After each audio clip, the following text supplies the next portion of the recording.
russosbrand.com, where the pros are the pros. Well, there was rumors circulating that Marvel wanted to cast Damian Priest in Black Panther 2, which he obviously was not in. Well, he was asked about this by Chris Van Vliet, and he did reveal that Marvel did make him an offer to appear in the film, and he said it got taken away from me, but not by Marvel. And he did not elaborate on that. And he said, I'm good with it. Maybe I do something like that. I go a different route, and I'm not sitting here with you as the world champ.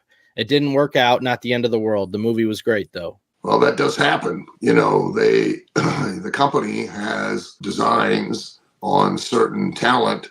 And if a talent that is not part of that design is offered a major opportunity like that, that would increase the exposure of, say, another talent that they're really wanting to try to push. Yeah, I mean, that's happened for years, you know, where they go, well, we can't give you Damian Priest. We can give you this guy. What about that? And then, of course, you know, they don't have an interest in that guy. And then the opportunity just goes away altogether for WWE. Well, that's definitely a Vince, right? Without a shadow of a doubt, right? Well, he would be the one that would make that call. Yeah. Back in the day. Yeah, definitely.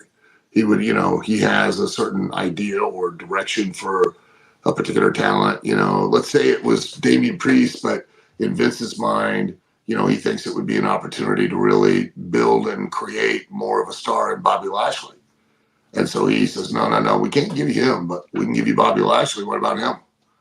And then they're like, no, he doesn't fit our vision. He's not what we're for the role. We really want Damian Priest. And he's like, well, you either take Bobby Lashley or you'll take anybody. Oh, well, okay, thank you.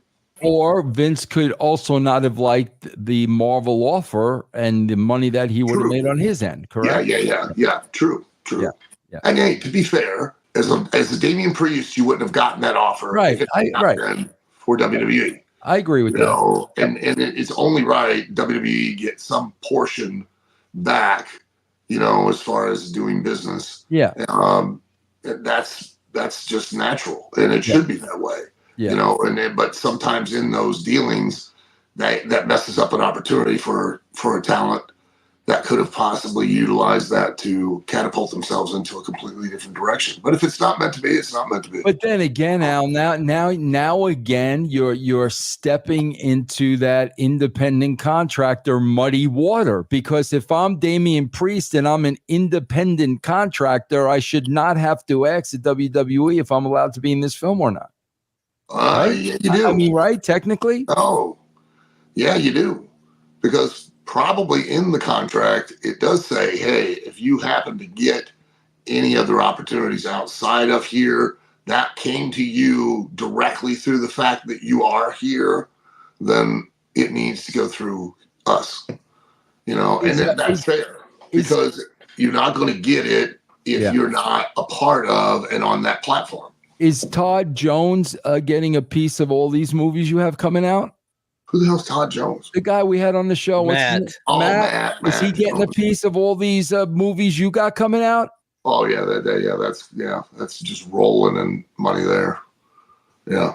Looks like Shadow and Spiral got a plan. Watch this. Oh God. Oh no! Wait, stop!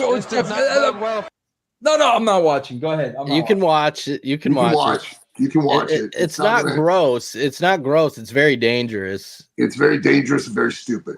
Watch. Oh God. This does not bode well for the little bastard. Oh my God, he fell.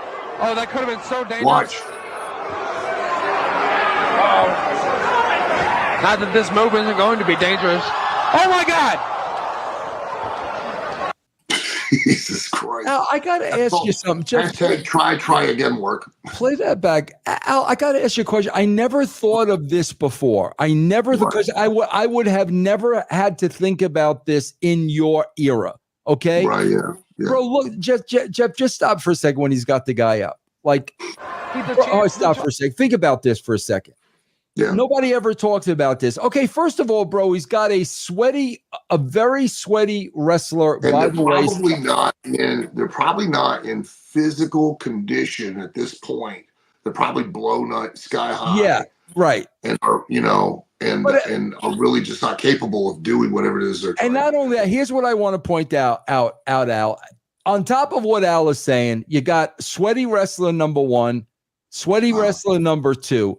Now, bro, on top of that, Al, the ring gear is like that vinyl shit. Yeah. Like serious, like think about that for a second, Jeff. So now the guy's sweaty, everybody's sweaty. You're sliding off that vinyl shit. That's what the guy's wearing here. It's like, it's a recipe for disaster, bro. There's nothing safe about this. Nothing. Not at all. I mean, it's clearly they had an idea. They saw a video or a tape, got inspired, probably did not practice this in any way or shape or form.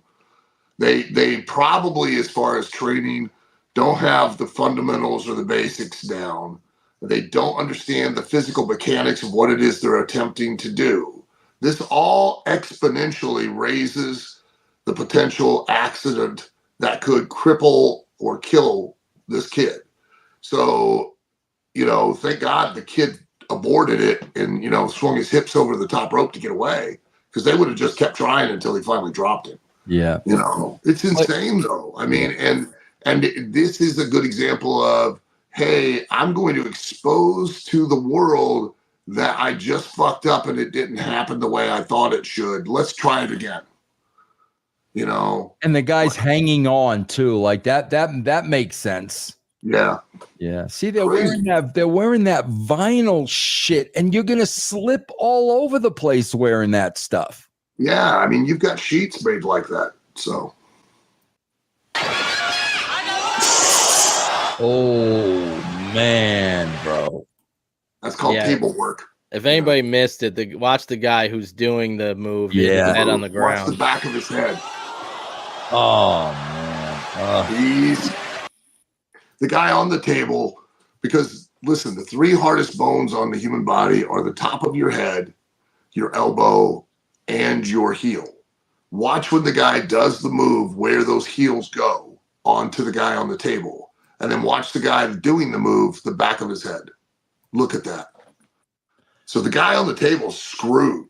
You know what I mean? He's hurt bad. Might have broke some ribs. The guy on the floor is probably near unconscious and probably has a concussion. Luckily, that would be it, because he struck the back of his head like that with so much force. The worst thing about watching these clips every week, and Al can attest to this. This is because this is what goes through me every week when we watch these. It's not just the spot and the injury. Yeah. We're talking about lifelong effects. Yeah. That right there can affect that dude for the rest of his life. That's right. Yeah, it can. That's the part that's like, man, brother, like, why? You can talk till you're blue in the face. I mean, you can tell them, and they'll just look at you like, you're an old timer, or you're old school. You don't know. This is new school. It's like, no, it's not. That's stupid. What's next, Jeff? Oh. Man, don't tell me that. And Al, that's a guy that's been concussed 87,000 times, bro. Yeah, that's a guy you're missing the irony. Watch again as he drops him on the ring bell on the ring apron. Okay, back of the head, and now watch the front of his head.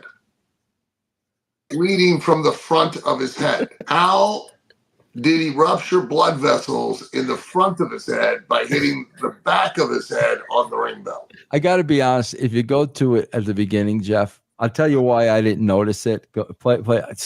Keep going. Well, I'll tell you why. Because it's a lot to take. It's a lot to take in. Well, what had my attention was we have the Grand Wizard of Wrestling is back as the manager out. The Grand Wizard.